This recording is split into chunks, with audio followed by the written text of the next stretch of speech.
Assalamualaikum. Alima, Gino Hassan, welcome. My Job, ma sœur, welcome. Oumi Job, la dame de fer, welcome. El commandante, welcome. Bambi Gandega Camara, welcome. Titi Camara, mon frère, welcome. Partagez les vidéos comme d'habitude. 500 partages. Maria Sek, la Lyon, welcome. 500 partages. Seynabou Nelson, la Lyon de Bordeaux, welcome. Partagez-les, Mangi partagez. Fatou Ndiaye, Sorel Lamia, comment stai? Ziare Daouda Diop, La Plume, Babacar Sall depuis Paris, welcome. Maria, merci. Sto bene. Maxi Sey, how are you? Abibatou Ndiaye, sister, welcome. Partagez les vidéos bi. 20h là waroon na ñëw mais dama am un rendez-vous qui fait que mënuma duma fi nekk à 20h.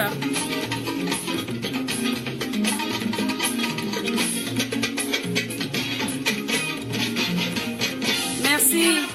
mon frère Ousmane Ngom, merci. Abou Omar Sy, merci beaucoup, merci. On essaie de donner notre contribution à la construction du Sénégal. Un Sénégal juste, prospère.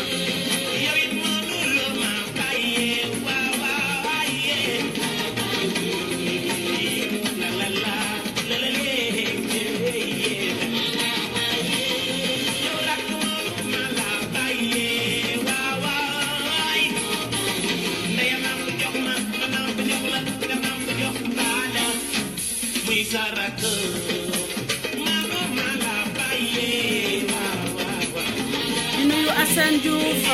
Assane ñu ngi lay nuyu di leen jàppal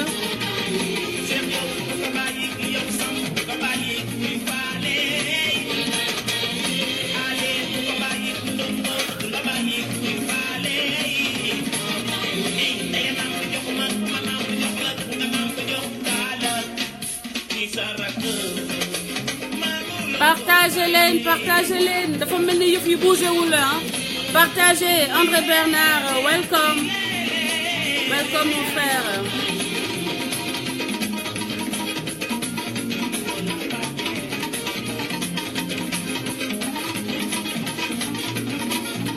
maa ngi partagez leen vidéo bi fii Assane Diouf. Free Assane Diouf.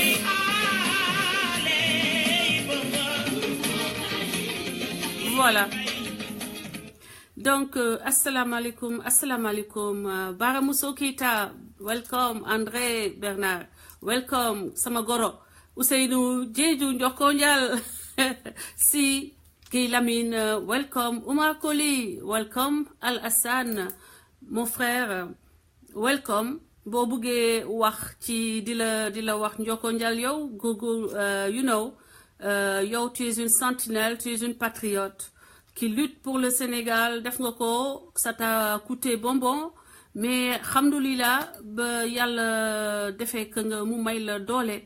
boo continuer nga xeex bi te loolu yëpp bokk ci lu ñuy réhabiliter Sénégal mooy ñu defaraat yeesalaat jikko yi yeesalaat defaraat Sénégal ba nga xam ne Sénégal day nekk dëkk boo xam ni képp kuy doomu Sénégal rek da ngay fier te da ngay am li nga xam ne moom nga yelloo c'est-à-dire que dëkk bi du kuma am ndey kuma amul ndey léegi tey mënuma leen jox nouvelle u Assane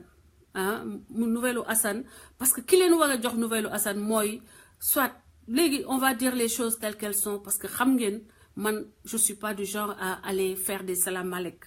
ok avocat wu Assane moo leen mën a jox nouvelle u Assane benn deuxièmement ou la famille de Assane ñoo leen mën a jox nouvelle u Assane je suis à des milliers de kilomètres de Assane mënuma awma le don d'ubiquité awma le don de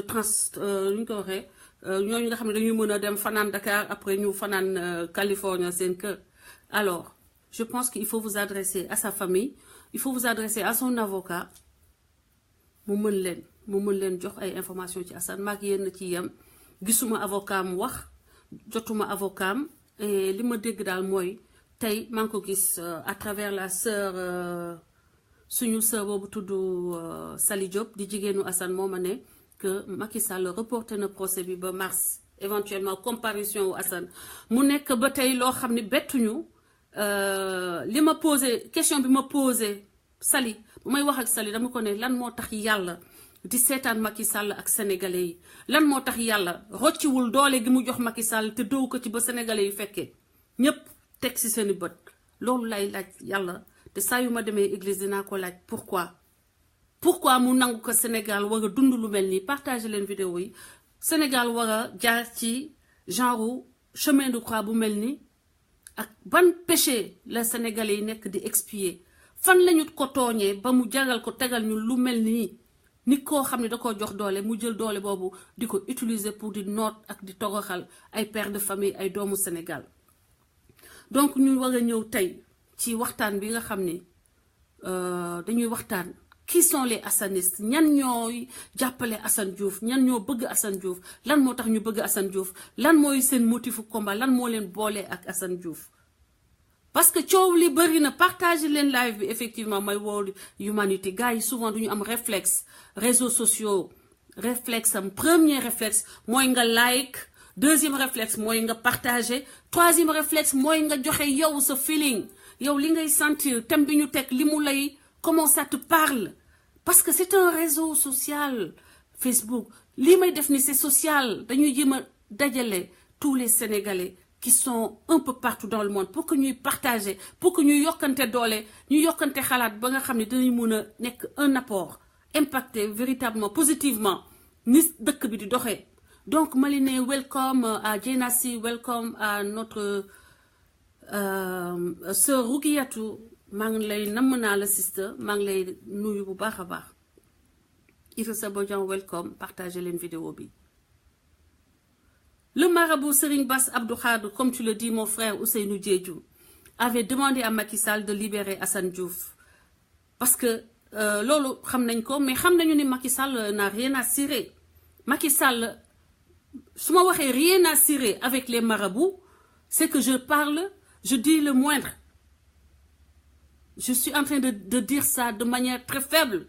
parce que moom ba mu faloo moo wax ni que faalewul marabout c'est des simples citoyens ba mu demee ba xalaat daal di ba deuxième mandat si la wëlbatiku di jël une partie des Touba teg ko ci kaw parti bi jël ñii jaxase leen jël ñii yëkkati leen ñenn ñi mu wàcce leen ñenn ñi mu kii yëfu naafekk yi nga xam ne moom la def ci politique moom la mës a def ci ba mu nekkee en tout cas au devant de la scène politique sénégalaise ba tey Nina Diop welcome Fleur Madras ma sœur welcome partagez leen vidéo ba tegal leen musique ba ngeen partager ba ñu gis ni que yéen seen engagement est réel parce que je vois 2 partages hein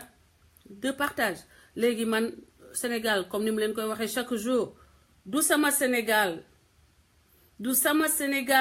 suñu Sénégal la suñu Sénégal 74 partages il nous faut 500 partages partagez leen di wax gars yi bu leen dugal nu mu tudd affaire bi nii live bi nii tey pencum askan wi la dina am live boo xam ne dama koy def où je vais aller plus ça va être plus concis mais plus technique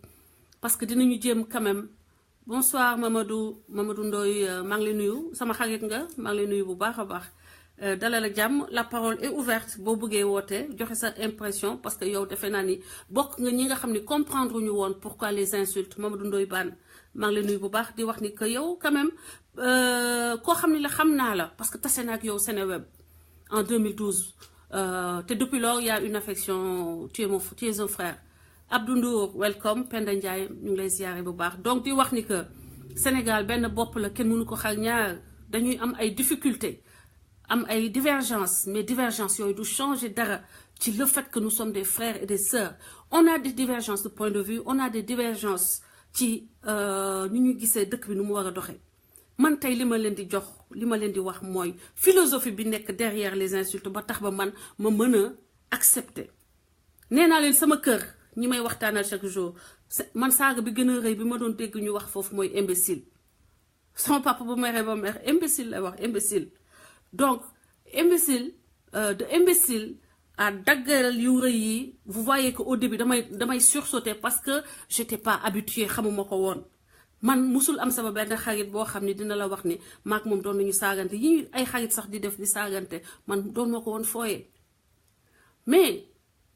da ngeen di xam ni que nous avons affaire à un peuple partagez la vidéo nous avons affaire à un peuple qui a été opprimé dañu Sénégal askan boo xam ne dañ koo noot depuis 1960 nan la ñu nootee askan bi ma ñëw ci point boobu lan mooy noot nit mooy nga taxaw ci boppu nit di saw ci boppu nit di fa li kiy wax nga jël boppu nit ki nga def ko shit hole pour yow tu fais tout ce que tu veux tu fais tout ce que tu veux ok may leen ma tontu kii Aïcha Mbaye ku ñàkk fayda nga ku ñàkk cokk nga yow mag bu ñàkk fayda nga te amoo civilisé woo nga génn ci live bi pour les gens civilisés éduqués moi je suis bien éduquée alors tu vas amener de déverser ta merde ailleurs dans ton salon avec ton mari et tes enfants si t'en as je suis désolée voilà donc sama gars yi partagez leen vidéo bi damay wax historique bi ñun dañoo noot ba ñu nekkee xale ba fi ñu toll ni tey maanaam dangay xëy ngay juddu xam nga boo juddoo sax sa yaay moo fekkee yow désespoir bi nga fekk ci hôpital bi sa yaay moo ko dund ak sa papa maanaam hôpital yu amul seringue hôpital yu amul pansement hôpital yu amul sérum anti-dee hôpital yu amul médecin bu mun a def opération bi bu fekkee ne xale bi dafa ñëw position de chaise par exemple wala mu nekk femme boo xam ne dañ ko war a defal césarienne amul du médecin bu war a def yooyu nga juddoo te lépp nekkul ci loo xam ne dañu ko jëlee ci ni dëgg c'est pas que ne dëkk bi amul potentiel bi pour que loolu am fa on a eu affaire à des bras cassés on a eu affaire à des gougnafiés nam bàyyi leen di yërëm gars yi il faut pas que ñu yërëm suñu bopp man du ma yërëm sama bopp donc du ma yërëm les politiciens Senghor moo fi ñëwoon ba mu yegsee lan la def ay affaire u philosophie affaire moom il voulait être académicien il a servi sa cause il a travaillé à être à l'Académie française mais le Sénégal n'avait pas besoin de l'Académie française Senghor ba muy liggéey ci yooyu ñun on avait besoin de koo xam ni ay pont lañ ñuy tabaxal dañuy won nan la ñuy tabaxee ay pont dañuy won naka la ñuy tabaxee ay tëli naka la ñuy former des techniciens des ingénieurs qui vont construire la nation qui venait de naître c'était ça l'orientation qu'il fallait donner à la politique du Sénégal qu'est-ce qu'il a fait Il a privilégié les lettres, il était dans son domaine comme un poisson dans l'eau. Il allait corriger des journalistes parce qu'ils avaient fait une faute d'accord ou bien de concordance des temps. Mais on n'avait rien à cirer de cela. On avait besoin d'hôpitaux, on avait besoin de routes, on avait besoin d'une industrie, d'usines. Et on avait besoin d'une main-d'œuvre qualifiée, c'est ce qu'il fallait faire. Ok? Il n'a rien compris, il a fait ce qu'il a voulu, il a acquis. Après, quand il a pris le plus doux, le plus apte à faire des courbettes, il l'a mis à là, il n'a pas demandé notre avis, parce qu'il a été élu. Mais bon, il dem sax dafa violer ñun suñu bëgg-bëgg. Parce que daga woowul woon ni que boobu bu waxoon ni léegi on organise de nouvelles élections parce que damay démissionner, rien ne disait que Abdou Diouf allait être élu. Mais moom son choix il l'a imposé au Sénégalais toujours muy violation yoo xam ne ñun état bi ñun dañoo jógandoo ak loolu. te français yi nag formé ñoo xam ne ba ñu exploiter suñuy dëkk ba ñu war a dem ñu formé ñoo xam ne dañuy relayer système ba nga xam ne ñoom dañ ko mettre en place un système boo xam ne dafay servir di jël alalu Sénégal alalu réewu Afrique yi di ko teg ci loxo France pour que France mën a développer wu. loolu di problème boo xam ne sama gars yi c'est la racine du mal maanaam racine problème yi ñuy dund tey yëpp foofu la jóge parce que déjà le culte bi nga xam ne da ngay jël benn nit yow nga copte ko teg ko ci kaw ñeneen déjà à la base était faux et ça faussait les règles de la compétition dans une république. On n'est pas dans un royaume. On n'était pas dans un royaume. Quand il a choisi Abdou Diouf, pourquoi nous partager Abdou Diouf? Mu jël Abdou Diouf partager ñu Abdou Diouf tey ku ko wax ni bu ñu defoon élection est-ce que Abdou Diouf moo doon gagné? D'autant plus que lui il avait des rivaux qui étaient aptes à lui succéder, ne serait-ce que par respect des Sénégalais. Ay élection la waroon organiser boobu képp koo xam ne mu ngi doon xeex ak moom Ablaye Wade mu ngi woon ci yëf yi et tant d'autres qui auraient pu être président. Mamadou Dia bi mu jël tëj ko mu waree mënoon na ko may une chance de venir par des élections mais dafa jël ku ko neex teg ko fa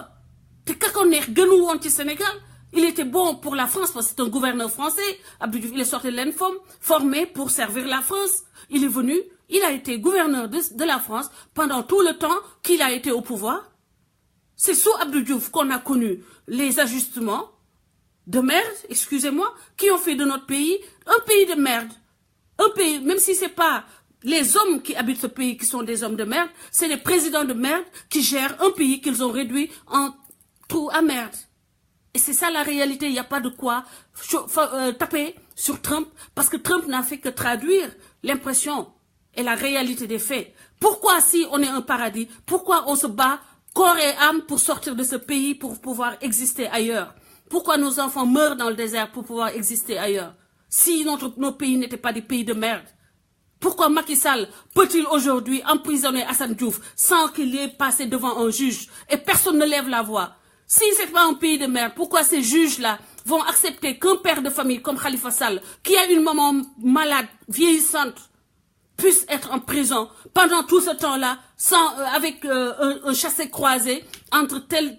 instance judiciaire, telle structure judiciaire, booba léegi te kenn du wax. Donc yéen da ngeen di xam ni que vous devez même remercier Assane Diouf d'avoir fait émerger cette vague qui permet aux Sénégalais de sortir ce qu'ils ont dans leur cœur, parce que sinon c'était peut-être les armes. J'en suis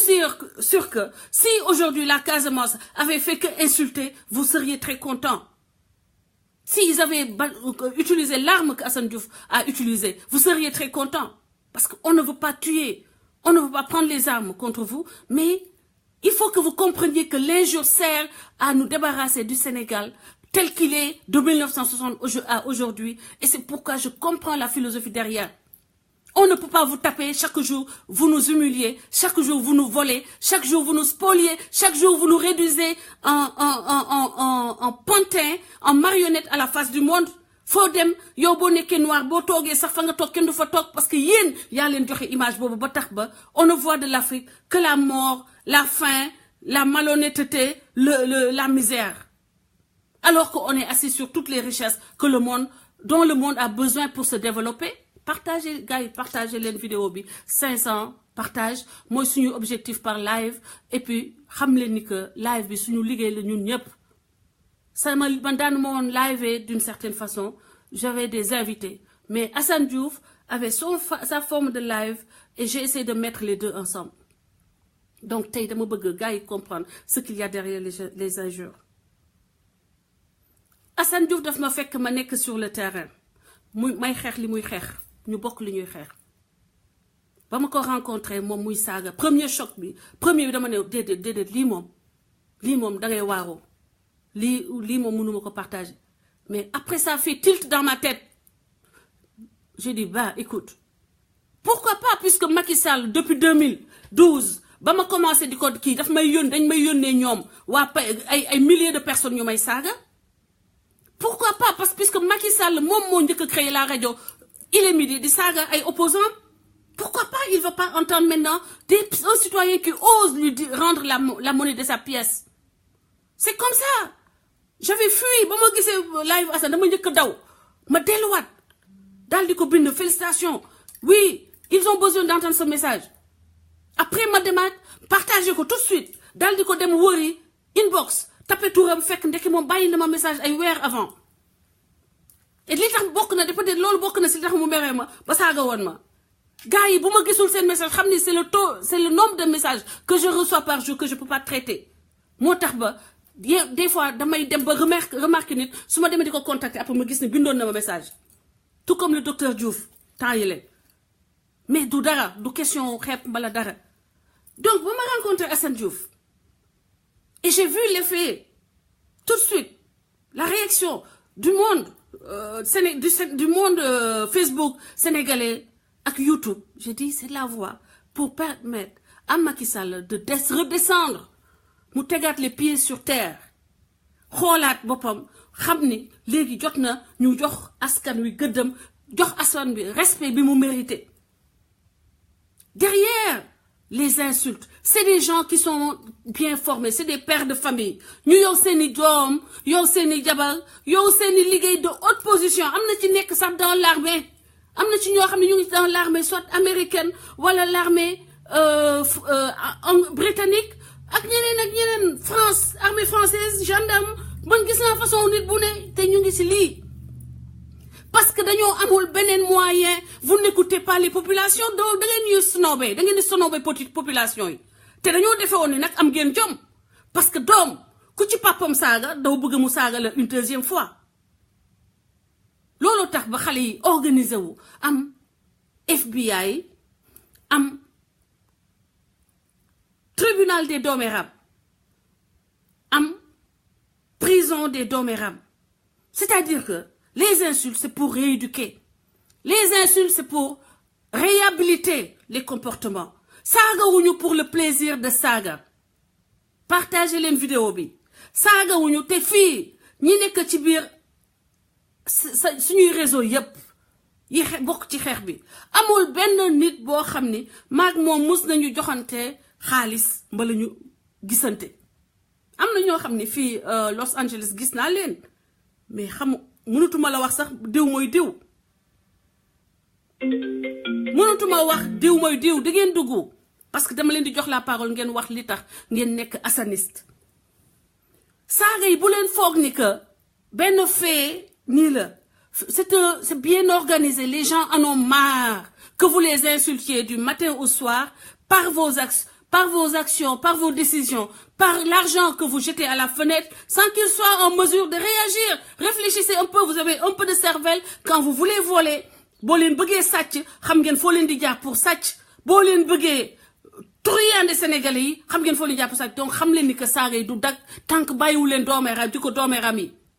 saaga yi c'est pour que jikko doomeeraam yi jeex ci Sénégal saaga yi c'est pour que comportement doomeeraam yi jeex Sénégal saaga yi comme la justice ne fait pas correctement son travail comme le président ne donne pas l'exemple comme ceux qui doivent prêcher ont démissionné saaga yi képp koo xam ne yaa ngi doxal Sénégal ay jikko doomeeraam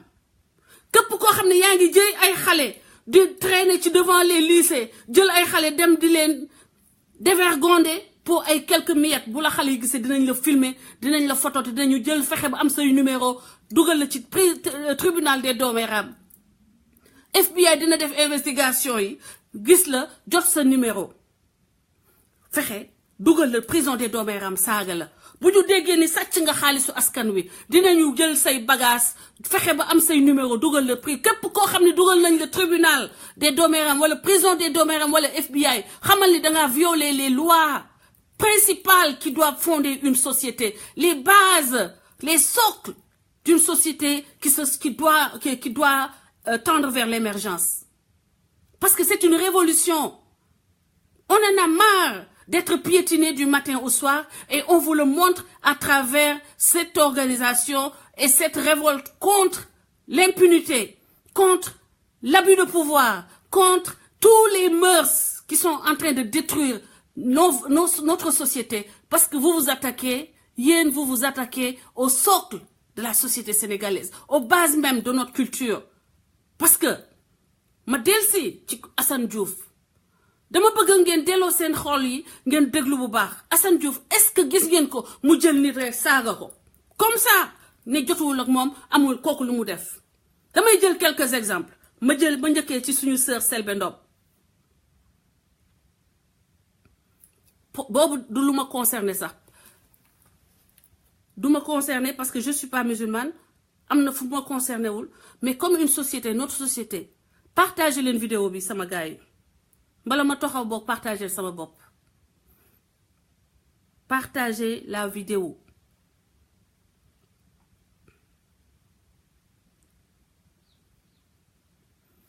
bu ñu ñëwee ci Assane Diouf c'est un Sénégal de valeurs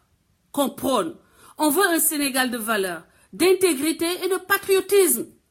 Un Sénégal de respect mutuel. Un Sénégal où on revient. Un Sénégal où on revient aux valeurs fondamentales. Parce que nous baillons de caresser sur nos nombril. Nous ne sommes pas meilleurs que les autres.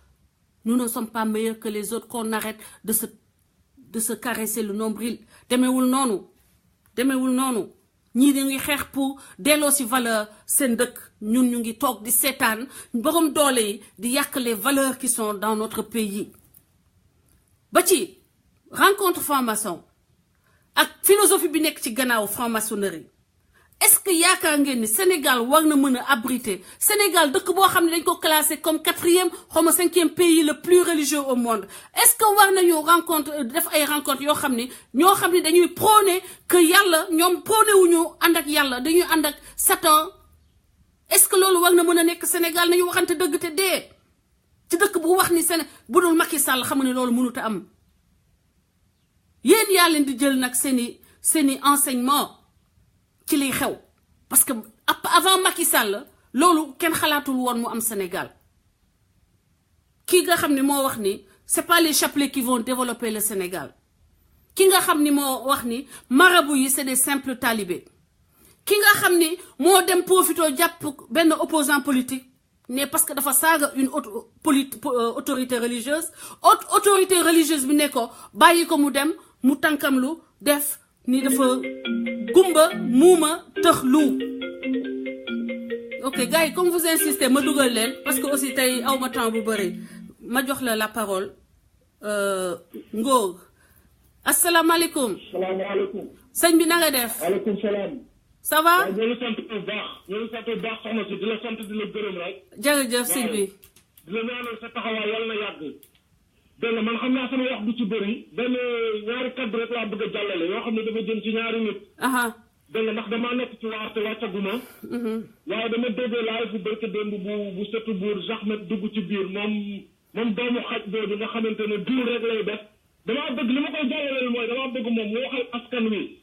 mu waxal askanu Sénégal benn Sénégal de la vérité affaire combat boobu du affaire bi du Sénégal yow du yow du Assane Diouf affaire bi Sénégal la na waxal Sénégal ndax nit ñaa ngi feebar te mënuñoo faju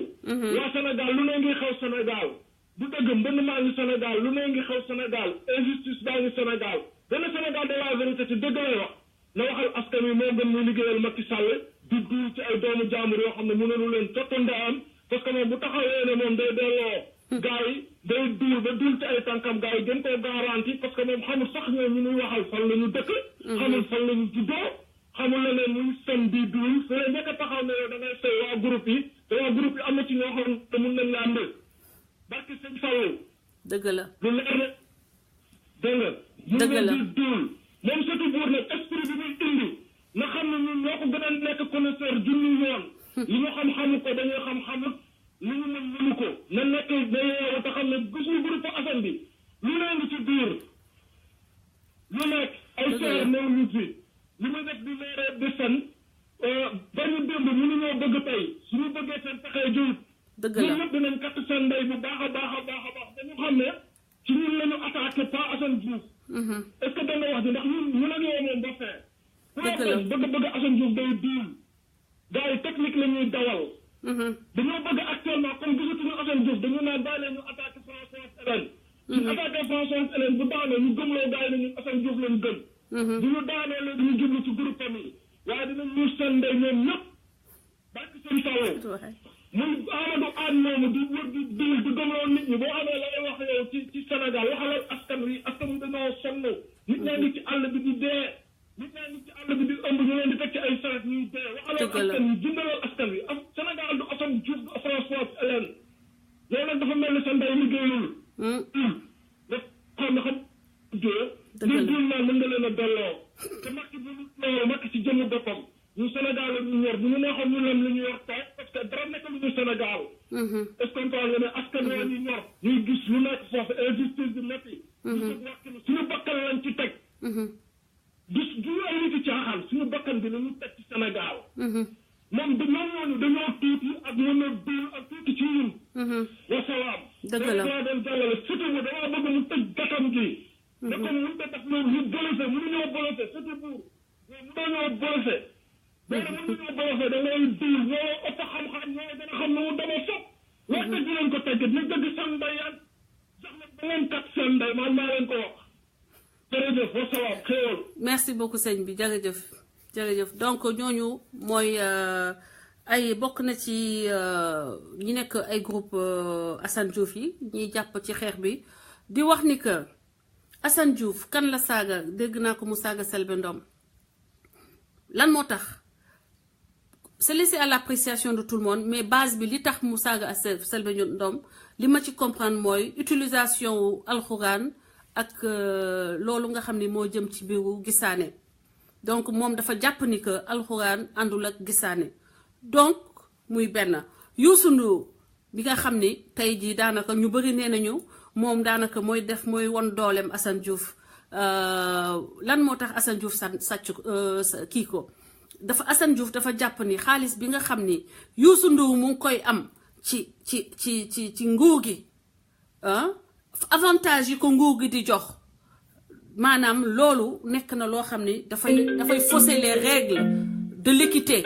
parce que avantage yi ñuy jox Youssou Ndour am na artistes yu ndaw yu ko gën a yelloo joxuñu leen ko nee na Youssou à la limite empêchement lay def empêchement day bloquer carrière u artistes yi pour que moom mu nekk le seul bi nekk ci kaw loolu donc mu jàpp ni que loolu luy yàq société la am ay comportement yu mel ni ay seen petit gàlle ni ñuy exploiter xale yi ak ni ñu leen di exposer à certains milieux mu jàpp ni que c'est pas encadré et que c'est nocif à la société sénégalaise donc à la base saaga yi c'est pour réhabiliter pour signaler des faits graves yi nga xam ne société bi yëpp ci boppam moo ci war a ànd xeex ko asalaamaaleykum Ousmane yaa ngi en direct partagez la vidéo xeex bi donc du Françoise Hélène Gaye moo ko moom xeex bi xeexu Sénégal la képp ku dugg war nga partager ci sa groupe yëpp ci sa groupe WhatsApp groupe Messenger ñi nekk ci groupe Messenger WhatsApp yi génn leen parce que le live c'est notre première arme actuellement Ousmane donc yaa ngi en direct mon frère.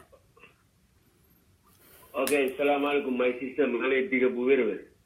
merci sister merci my bro sama bro Gibson bi génn léegi Baye Fallou Assane Diouf di big up toute la xam nga mafia bi yëpp Baye Fallou Assane maa ngi di big up du wax li may wax dafa am loolu laaj nga ne lan moo tax ñuy saaga lan moo tax ñu nekk ci combat bi combat bi loo ñetti mooy idéologie bi nga am yow Assane am ko nga xam ne Sénégal moo leen tax a jóg Sénégal moo leen ñor te yow mosoo ñu wax lu ñaaw mosoo ñu wax ñu def lu ñaaw lépp lu ñuy def ñun ñoo ko décider suñu bopp ñun Baye Fallou Assane Diouf yi Baye Fallou Françoise Hélène Gaye ñoo tey ñun teyeer ñu jox ñu ñaar dërëm ñun ñoo la gëm te xoolal duñ na mas a baax barke Serigne Fam te damay wax loo xam ne dama bëgg nga may ma ko François parce que yaa ngi may dégg ñu ngi lay déglu ñu ngi lay déglu. muy leer. muy leer mooy jamais sax du ma la may ndey bës yow doon taam nga parce que yow yaa ne François nga ko traité de pute boo xooloon ci sa yaay bi la jur nga ko ci ay bët ñu ko traité ko de pute comme ni nga traité François Hélène Gaye de pute sa yaram dina daw parce que doomeeraam nga boo fonkoon sa yaay doo traité jigéen de pute kooku du ma la ko baal du ma la ko mos a baal. man boo ma saagoon ma baal la mais bés boo jigéen bi nga traité pute aw moo ko ci gis da ngay traité de pute aktu ndeyam du ma la may dara li la jibi wax foofu laay ñëwaat ñun dara du ñu delloo ginnaaw barki Serigne Fallou. ñun ku saagawul Assane Diouf saagawoo François Hélène Gaye barki Serigne Fallou ñun duñu la saaga parce que du ñu ay tonkat. mais Assane gouvernement la saaga gouvernement am nañ ay doom am ay jabatam teyul leen yéen naa fekk yi ngeen ñëpp seen ndey ñëw di leen teyul. donc jamais dat Mohamed Anne yow laay waxal ngay play game di play game tëtu buur ñu kenn mënuñu play game. ngeen nax seen bopp nga ne la ñëw jël suñu yow xoolal mbóot bu rëccee Sénégal dugg mu di seen sama delloo ndeyam doomam mooy tuñ ñu delloo la yow da ngay dëgg sa ndey man defal naa la vidéo nag tey sama vidéo mu ngi ci panel yëpp nañ ko seetaan dama wane sama kanam man du ma tap comme du ma doomeeraam du ma warkat François nag mënoo leen ko bañ ngeen bëgg Assane da ngeen di duul képp ku bañ François man je te considère comme le number one Assane Diouf parce que Assane mooy François mooy Assane kon ku bañ François da ngaa bañ Assane te ñu dañu lay considérer comme suñu ennemi dinañ téegal sa ndey foo mu ci nekk nga daan la yow jël si kattal sa ndey nga yow jël si nga xoolal bu xeex jeexul rek xool bu ton jeexul xeex bi jeex ni ko Assane Diouf doon waxee di ko wax ba tey nag ñun nag dañuy ñaanal yàlla Assane na génn ci jàmm lu mu doon 100 ans barki Sëñ Fallu duñ ko wax may gërëm xoolal waa FBI tribunal de Domaram tribunal de Domaram Souleymane May Bour Gibson Baye Fallou Assane Loso Sali Diop Alima Koddu Yaay Fall Namita yéen ñëpp xoolal forever parce que Sëñ Fall le combat continuera jusqu'à la mort munoo leen ba bañ France ak Assane ay naa fekk yu kat seen ndey ngeen loolu duñ ko mënu leen ñu play game ñun ñoo leen mën a play game ñun Sénégal moo ñu ñor da amet defal naa la vidéo wane naa sama kanam ma nëbbatuma cottu ndeyam ku dul yow mu ci ma ñaar dërëm te ñun xoolal on est derrière François Hélène Gaye derrière Assane Diouf dara du sedd yow doomeeraam nga dem jël turu jàmbur koo xam ne nekkul ci ay panel nekkul ci Facebook deful la dara ngay def turam di ko bind ci publicité xoolal sama photo maam laa lay jox def nga sama photo léegi sama bu maam laa lay may nga def ko ci Facebook yi sa kat sa ndey man nëb tuuma doomeeraam ëpp naa dinaa kat sa ndey doomu xaraam nga ñaxee nga fen ñuy wax ngay def ay alquran di wax ci alquran ba pare di duur di sos doomeeraam bi nga doon kattal sa ndey ngay fena François bi fena ba da ngay wax laay alquran yow xoolal ba dañoo yeb julli di sax yeb di wax alquran ba pare di fen duur di sajal yow dañoo yeb yow mun nga doomeeraam yow jamais sax non dégg naa léegi day wanteer day ne maa ngi je suis à vendre yónnee ma kii Macky Sall boo ma jàppalee ma dégg naa yooyu lay wax ci ay live léegi na ko Macky Sall jàppale Macky Sall de. kooku xaral ñun gënooñu respecté Macky Sall ñun c'est notre président koo le bay non man kenn du saaga jigéen sama kanam yow doomeeraam nga yow mënoo delloo sax mbóot bu dugg Mauritanie la resté Sénégal sax mënoo ko refoulé doomeeraam nga naan ñun ngay refoulé sa dëjëw ndey François kàtt bàyyoo ko man Ousmane sama engagement dinaa téggal sa ndey saaga du mos a jeex ni Assane di waxee toon bu jeexul saaga du jeex te ñun ku lal François laal nga te ku laal Assane ñu téggal sa ndey amul lu ñuy nëbbatu de man maay Ousmane si ndeyam laa nëbbamul jëppal ni nga ko waxee noonu rek la combat dafa day continuer te doo commencé Tafa Sarr Tafa Sarr big up my brother dinañ ko xeex dinañ ko combat ak góor nga dar bi nga amul dellu ginnaaw doomeeraam ngay kat sa ndey da ay faux profil tapet nga doomeeraam jàkkaarloo ak man defal vidéo bi ma def nga wane sa kanam nga war ma tant que bàyyiwoo François cottu ndey man Ousmane Sow du ma la katta ndey ma wàcc dara du sedd na bëtuwuñu François da ngeen koy bàyyi wala tiiga seen ndey na góor jigéen mënul wet yow François rek nga yeb moo rek nga yeb Ousmane le propre des faibles góor ñi nga xam ne mëtuñu góor booy seet chaque fois nga gis góor bu violent contre une femme góor boo xam ne la mëtul góor am na lu ko manqué. góor ñi nga xam ne mëtuñu góor. nous sommes les défenseurs des femmes. kenn du laa jigéen ci kanam. nous sommes les défenseurs François dama nga tëdd nga nelaw ku la laal na Assane ku la laal xam ñu tégal kan ñun Assane bu defoon 100 ans dañ koy xaar duñ ko wor. merci beaucoup yow bul saaga. thank you. am nga ay soldat moom bu nekk góor daf laay alxuraan di bind dajale na dem xool yaayam suñ ko tere yoon de pute ndax dina ko neex ku traité ci François de pute sa yaay mooy pute yaay mooy mais moom maa ko gën ndey sama ndey moom doomam du tëju ci néeg bu lëndëm di wax ci lu bon ci keneen donc loolu rek man raw naa ko parce que man ba ma ko rawee yàgg na parce que moom mooy toog di wax sama wax man aw ma jotam na dem laaj la traité Aboubacar bi doon jaay traité léegi ne gatam parce que dañ ko tëj ci miir bi mu tëj day gatam ñoom ñoo leen dimbali kat nañ ndeyam wala dina Aboubacar ñun attewuñ la rek ñun sa kaw doomu raam ñun sa kaw dangaa daw nëbbut doomu raam dinañ la loxati ndeyam na nga ko xam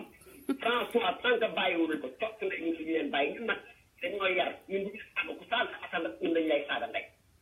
combat bi nag mooy li Assane doon wax Sénégal am jàmm Afrique am jàmm. Sénégal yi am jàmm am jàmm ñun loolu la ñuy dox. incha allah Sénégal laaw nañu. voilà dama lay ñaan benn affaire dama ko promettre nit. koo xam ne mu ngi may déglu mu ngi lay seetaan. maa ngi lay big up. xam nga sa bopp. waaw suñu love ñu ngi lay big up notre love ñu ngi lay je t'envoie de gros bisous. suñu jabar. topp sa njaboot ak sa jëkkër bul tiit ñu ngi sa ginnaaw ñu la incha allah sa ginnaaw. incha allah merci Fallou yow. faale wu ma leen sax man rek. su ma dem Sénégal. ak suñu tubaab su ma dóoree da ngay dem Sénégal yow. te du yàgg doomee raam da bëgg ñu recruter doomu xaram di use maay nit ñi te Françoise patati patata yaay ak tanday Françoise yaay moo gën a liggéey sa yaay doomee raam bi tool. boo bàyyi alxuraan bi alxuraan dina la toog barke sëñ alxuraan dina la taxal parce que ñu mësuñu la tooñ doomu raam ngay tooñ jigéen yow dañu waroon tooñ jigéen te défendre ko défendre Françoise nga xam ne tam sa moroomu yaay la nga koy toroxal yow Françoise bu mën a torox yow doomee ak yow yaay torox te da jow ndey defal naa la vidéo encore une fois ku nga bëgg gis dama ci panel yi nga xool sama vidéo dama wane sama kanam soo ay François dinaa toj sa cottu ndey man ak waa Assane les Assanistes forever life love everybody François merci and Assane forever for life big up your heart. Thank you my brother. Ok le combat continue donc di leen wax ni que détermination bi nekk ci jeunes yi nga xam ne ñoo nekk suñu réseau yi mu ngi jógee ci les grandes souffrances yi nga xam ne gis nañ ko Sénégal ñu ci bëri ci ñoom dañoo ñafe ñenn ñi ñuy jaar fu ne la ñu jaar ñi am nañu ci ñoo xam ne sax ci gaal yi la ñu jaar ba rëcc ba tey tabax seen live nekk nag ay kilifa ay notable fa ñu dëkk amul kenn ku ci koo xam ne mu ngi ci ñun buy live day ci benn pukus lay làkkatu wala buy live day fay ay lampe pour live parce que fii ay c'est la place des hommes qui sont dignes man duma ànd ak ku dignul te déjà ñi amul dignité sax man dama leen di déranger di wax ni que fen yi nga xam ne ñu ngi koy dégg ci Assane Diouf Sali Diop n'est-ce pas Sali Diop xam na Assane Diouf ku xam Assane Diouf xam ne Assane Diouf kenn du ko manipuler waa kër Assane Diouf dañu dul wax mais mën nañu wax ci loolu parce que Assane Diouf yaay daf may wax toujours Françoise man su ma doon déglu du ma ñibbi si Sénégal ndax sama yaay li ma doon def daf ma ko yàgg tere donc c'est pas Françoise mooy wax Assane Diouf lan la Assane Diouf di wax wala lan lay def mais xam nga fenkat surtout fenkat yoo xam ni sont pas très intelligents seen jàng soriwul dañuy bëri toujours ci ay détails la ñuy yëngu ci ay waxu picc la ñuy yëngu loolu taxu ñoo jóg ma leen di wax ñan ñooy assanistes yi ñii ñu dugal nii ku ci nekk mën na ma fay ñii ma dugal nii ku ci nekk yaa ngi yow sa kër yow sa teranga ba Assane Diouf nekkee ci problème képp ku dimbale Assane xam naa ko parce que woo nga ma pratiquement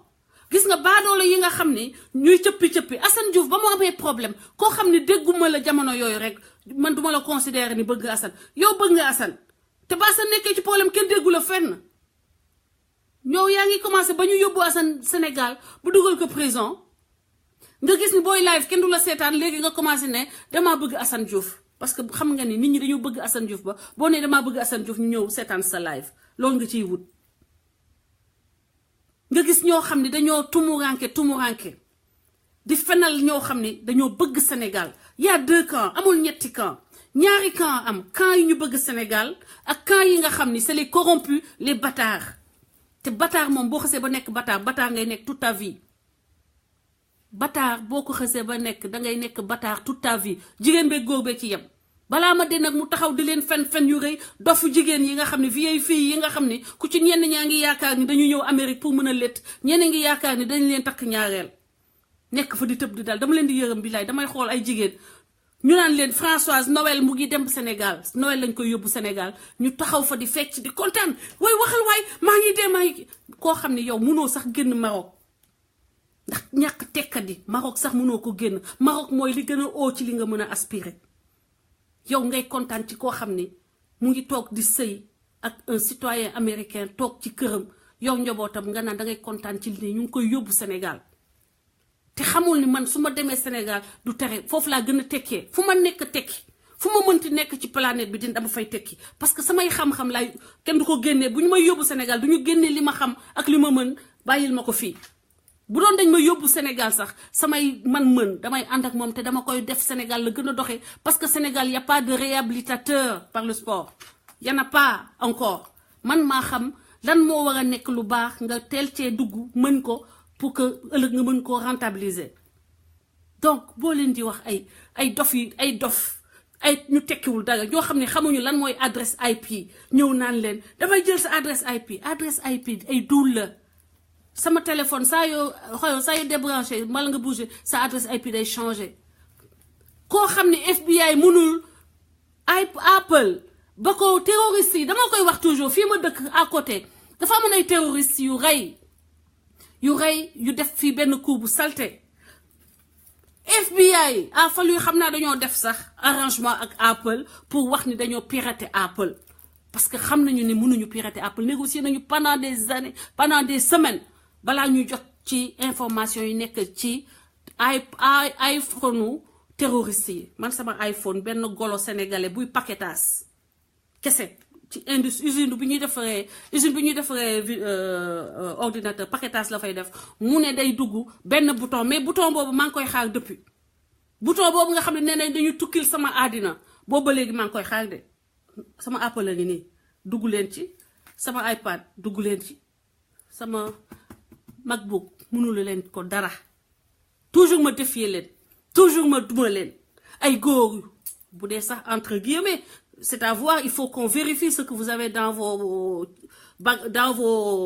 caleçons pourris là parce que ay góor yoo xam ne ngeen am jot rek benn jigéen ñew jigéen ñew FHG ngir yàlla FHG yaayam da ko yar yaayam dafa sacrifié wu yóbbu ko école mu gis coono yaayam toog jàng ba yegg fa mu war a yegg mu pare ba mu xamee ni pare na parce que ba nit ñi doon taxawaalu man di ba ngeen doon baali yéen ak taxawaalu man daanu ma woon baali ba ngeen di fo daanu ma woon fo sport moo doon sama fo donc c'est normal que mag yéen duñu bokk c'est normal que duñu bokk on n'est pas dans les mêmes eaux on n'a pas la même culture man sama culture c'est esprit d'équipe aider coopérer faire avancer les gens waaye xëy suba ba tey fay lamp te nee naa leen fay say lamp ba noppi toog dajale sa cakuwaal bu furi forox xam ni sax wóonoom ne washing machine dangay génn pour fay man washing machine donc nga toog dajale say kii na commencé di fen rek ndaw soosu boo leen gisee sax ndaw soosu dafa ki dañuy judd rek màgget ndax bon bu ñuy wax sax baatu màgget la ñuy yow gis nga boo xoolee waxu ndaw soosu boobu kay ndeysaan wala dafa du lekk benn si ñaar yi parce que xiif dafa nuru ko xiif nuru ko sonn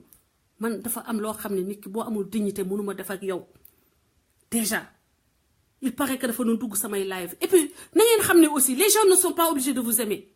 et soyez à l'aise avec le fait que nit bañ leen bëgg man je suis tellement à l'aise avec quelqu'un qui m'aime pas xam nga lan moo may sonal ka nga xam ne day ñëw di ma won que daf ma bëgg te loolu laa liggéey ak Assane Diouf saa yu ma ba ma xamee Assane Diouf ba ma commencé liggéey ak moom dama koy ne bul tontu kenn man may tontu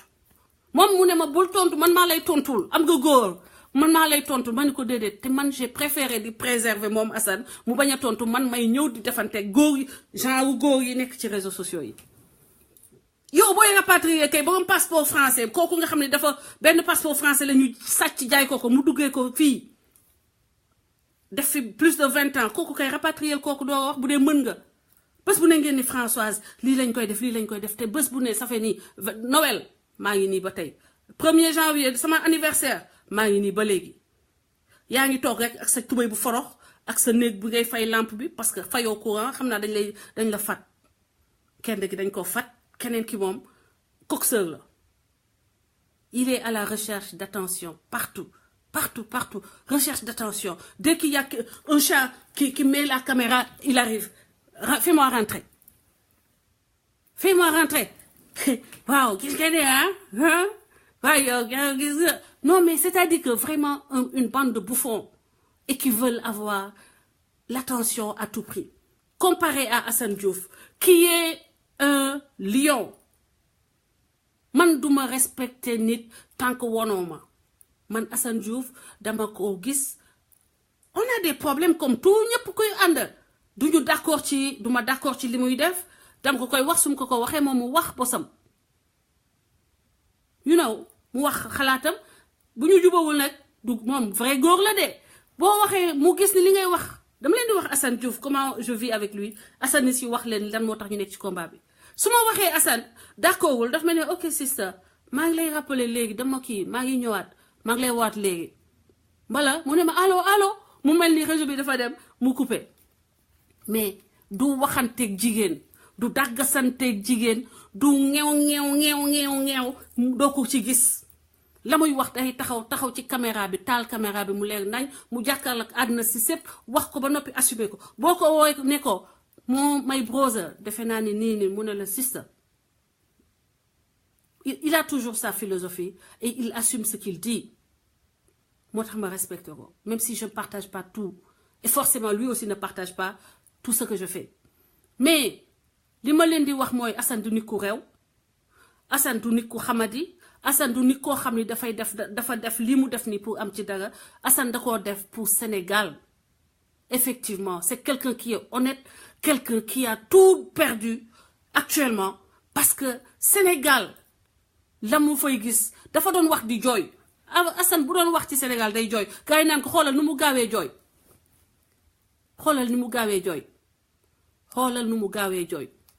mais jooy boobu yërmande bi mu am ci askan wi la ak révolte bi mu am par rapport ak façon bi nga xam ne yéen politiciens yi noonu ngeen yore Sénégal et puis aidé en cela par une certaine élite benn élite boo xam ne ñooy valider les mensonges bu ñu toogee seen télé ñooy valider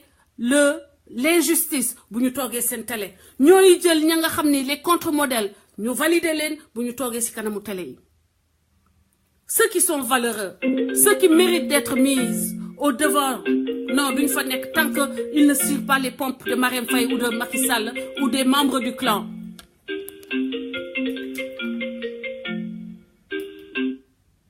Asalaamaaleykum. allo. allo sister. waaw yaa ngi ñëwaat. non nga baal ma dafa am loo xam ne il faut la dama ko fàtte man Ousmane Ndoye. waaw dama ko fàtte pour wax ko Sénégal xam yow yaay kan. yow woo nga ma nga ne ma day def débat d'idées yow mosoo ñu wax ñu saaga wala ñu ko bon yow dañ ñu yàgg a wax ne débat d'idées. donc lu ñuy def dañ koy dëggal ñun ñoo ko dëggal suñu bopp loolu dama ko fàtte pour Sénégal xam yow yaay kan doon nit ko bon doon nit ko soxla moo tax instant bi dañoo meruñu woon mais instant dañoo mer ku la laa dañuy kattan ndayam man Ousmane man maa ko wax je suis désolé de le dire je suis désolé même d'insulter bugguma saaga ci sa live you know mais nit ñi xam yow yaay kan yow ci influencé woo ñu yàgg nga ma woo di ma yedd di ma xelal di ma jox ay xel yu rafet you know affaire bi dina leer dafa war a leer tey beneen mooy Assane Diouf laa bëgg ñu xam ko tey dama koy wax Assane bu génnee barki Sëñ Fallu xam ngeen Assane ku ko fenal dafa nga xorom te man li may wax fenal ma Assane Diouf ñu koy jàpp wax naa ak moom ci suba si man maa woo Assane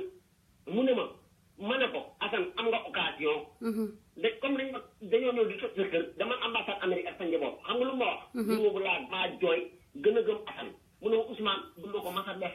te parce que su ma demee daw affaire Amérique mu ne ko wax Assane noppi am nga occasion mun nga am asile politique mu ne ma du ma ko def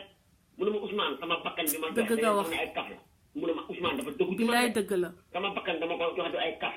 mu ne ma am naa tey occasion pour dem réfugié wu ci benn ambassade mais mu ne ma du ma ko def su ma ko defee damay war Sénégalais yi te man su ma war Sénégalais yi effectivement sama bakkan bi ma jaay mu ne ma du ay laaj du dara dafa dëgg la barki Serigne Fallou lay dëgg la ba pare mu am fu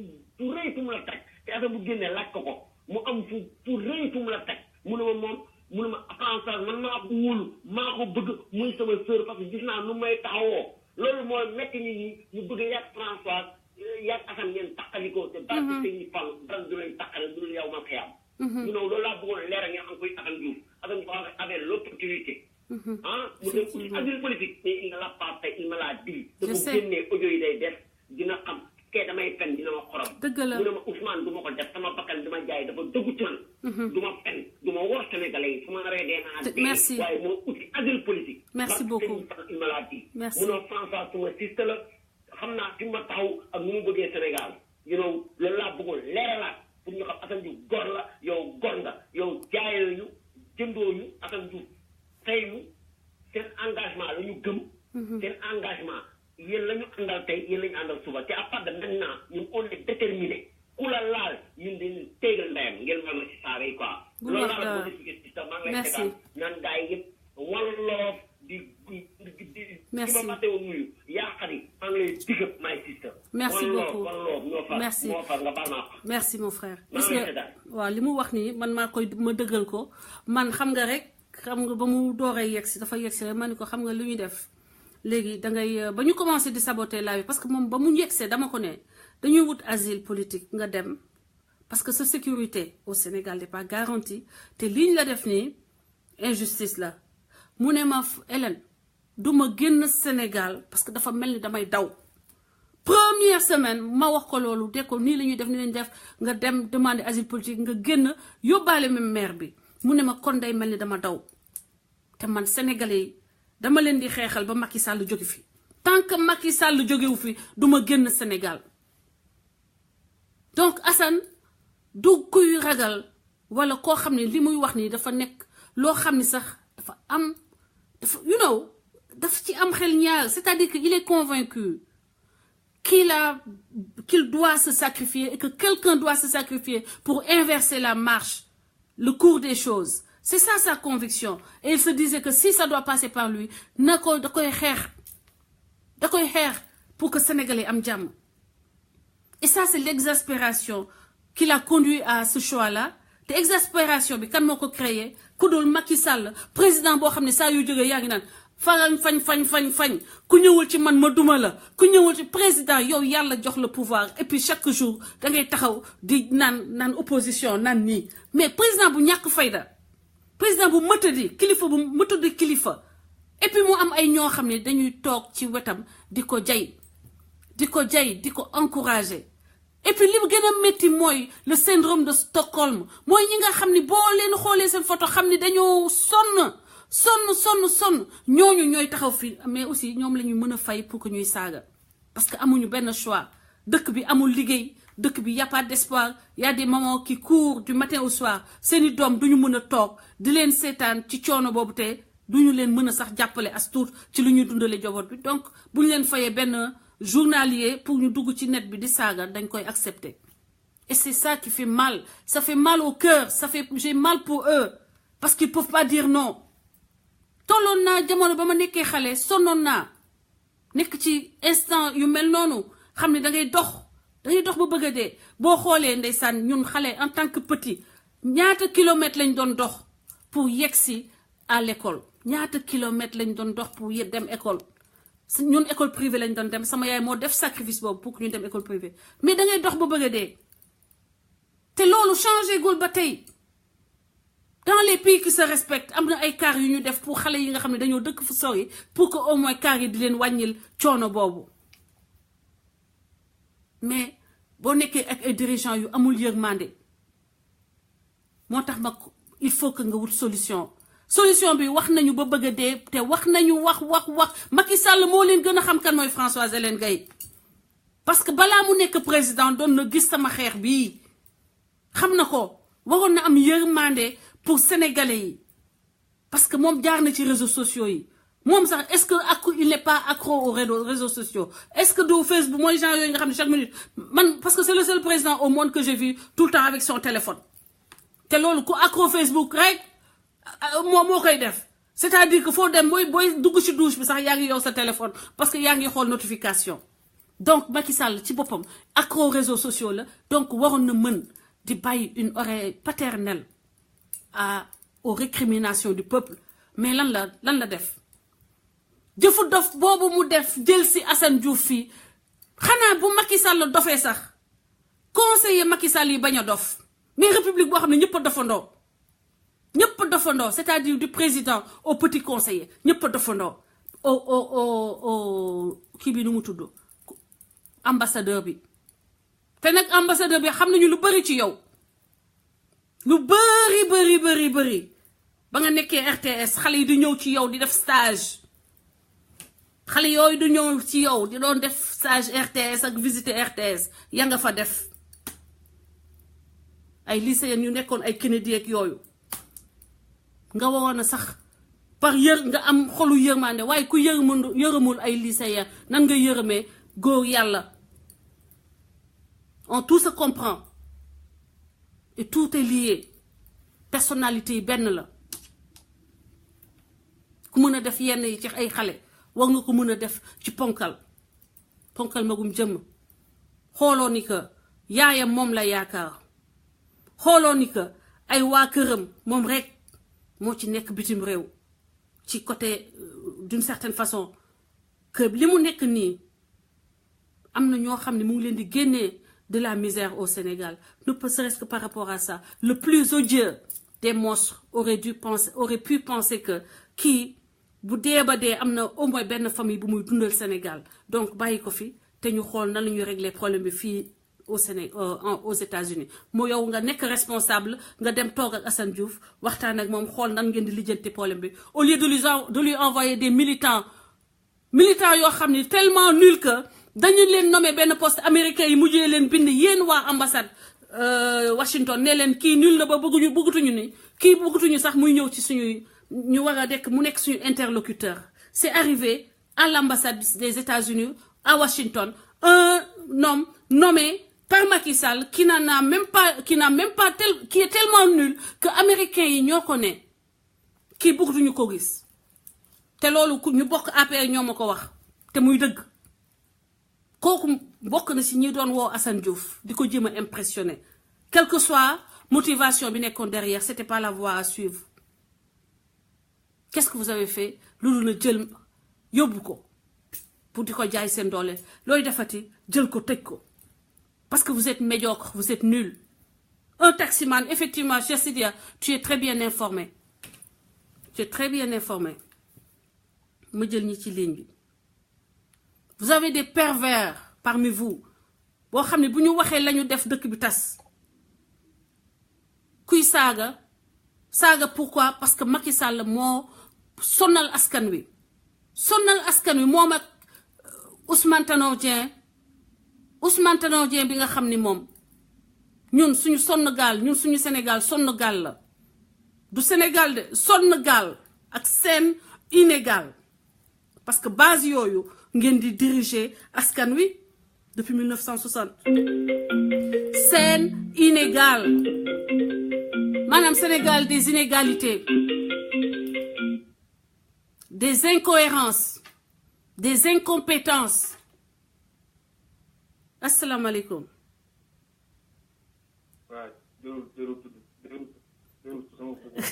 yaa ngi ci biir baax na lebal tur bi. maa ngi leen di ziare ñëpp wàllaay. waaw ñëpp a ngi lay fay. xam nga affaire bi jërul sax di nax nit ñi. xam nga man problème mu sax nag moom a tax a dugg. xam nga par exemple ñoom pour ne ko tur bi saaga quoi parce que am na foo xam ne moom turu saaga. bu ñuy saaga dafa am fenn muy saaga quoi. mais xam nga man li ma comprendre. yow nan nga nit ñi ñun mën a bokk ñun ñëpp ñu gis li Macky Sall def Sénégal. ñun ñu bëgg koo xeex. léegi nag yow jigéen toog ko xeex góor toog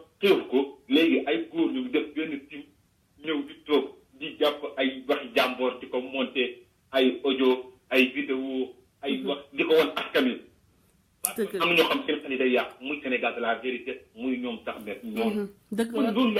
Zahmet mooy Sénégal de la vérité. Zahmet mooy Sénégal de la vérité. Zahmet mooy Sénégal de la vérité mooy jël vidéo yi Hélène yi ak audio yi di ko taqalee ak Assane di ko wan askan wi seen xel yi. pervers. noonu la demee. te loolu rafetul quoi ci ñoo bokk ñuy xeex yow jigéen ñi ngi xeex jàppale woo ko boo ko bàyyi ci tàng ba koo yàqat.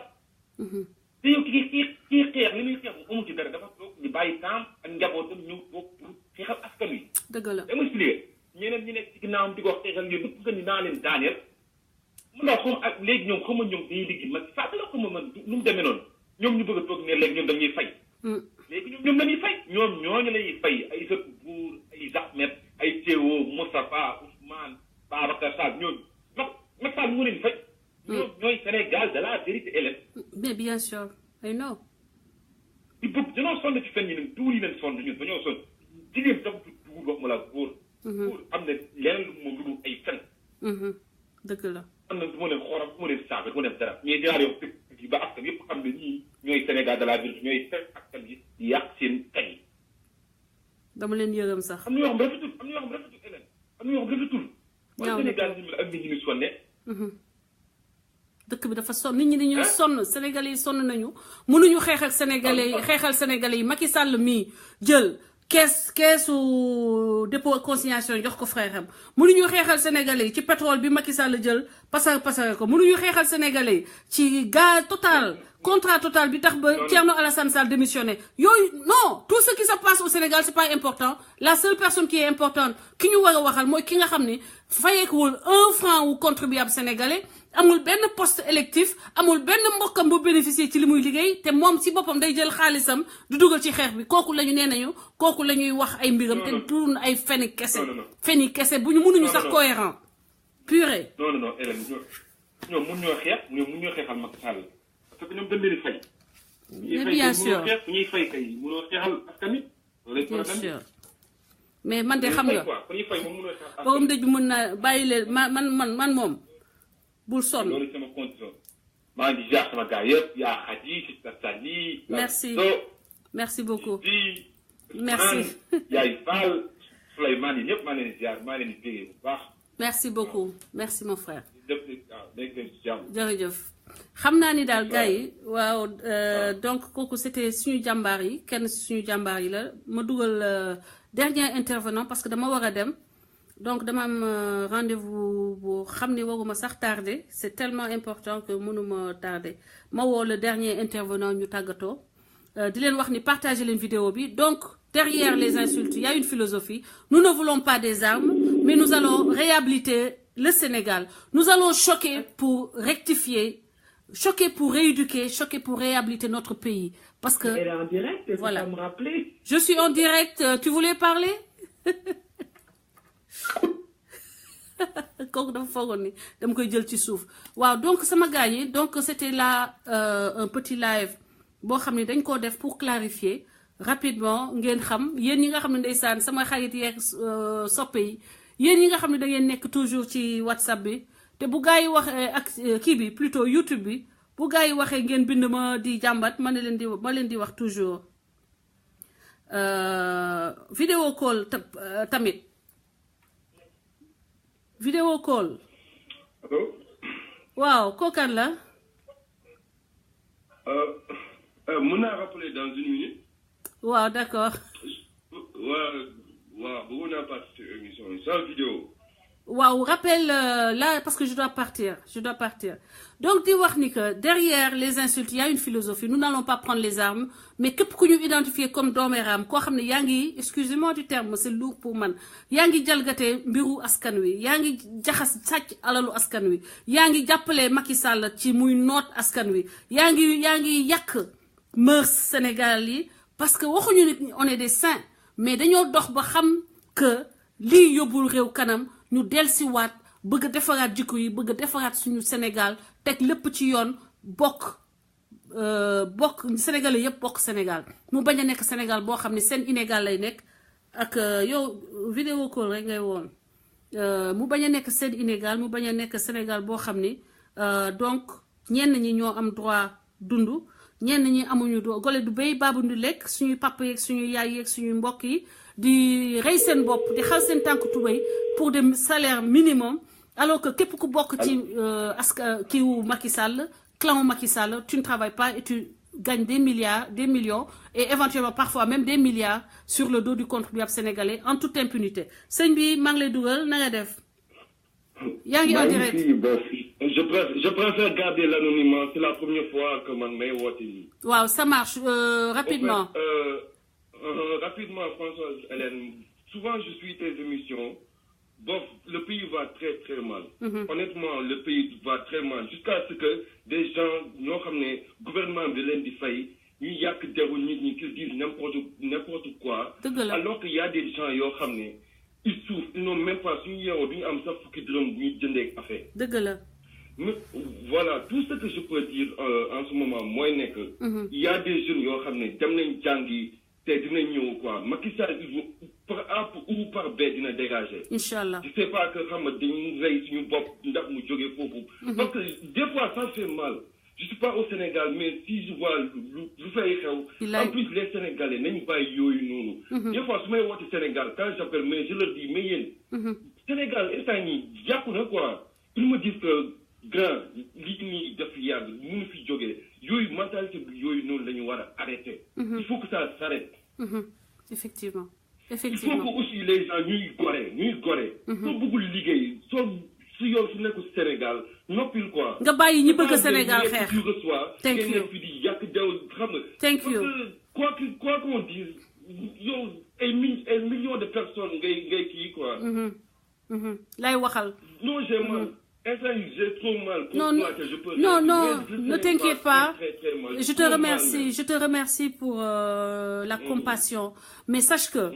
lépp lu waay def ci àddina bi danga ko layoo balaa nga un jour. Et yàlla dina ma atte yàlla na ma yàlla atte ak ces gens de cette merde, cette racaille qui va à Facebook se faire de l'argent sur mon dos en détruisant, en essayant de détruire sama honorabilité wala en essayant de me détruire man je sais que sama yaay liggéey na sama yaay sonn na sama yaay def na fu bu jigéen baaxee bu ñu compter jigéen yu baax fa ma dëkk dinañ fa boole sama yaay donc noo def loolu yàlla atte ma ak moom kooku ngeen di tudd turam man seexlu naa sax wax turam yàlla dina ma atte ak moom fii bëccëg ndag kàmm keneen kay ànd ak moom di fen naan dafa bëgg Assane Diouf ba tey yàlla dina ma atte moom yàlla na ma yàlla atte ñoom loolu rek lay wax. mais on connaît tout ñun dañuy suivre réseaux sociaux yi ku wax dëgg dañuy xam ku waxul dëgg. yàlla na ma yàlla atte ak ñoom. Françoise Hélène Bob je te connais xam naa la mais sama tonton yi nga doon àndal moi je sais quelle personne tu es. bàyyil di focus si nit yi di wax Françoise Hélène lii ak lii on connaît tout nous sommes pas bêtes. fii Sénégal tax a jóg nañ ko xam. dëgg la.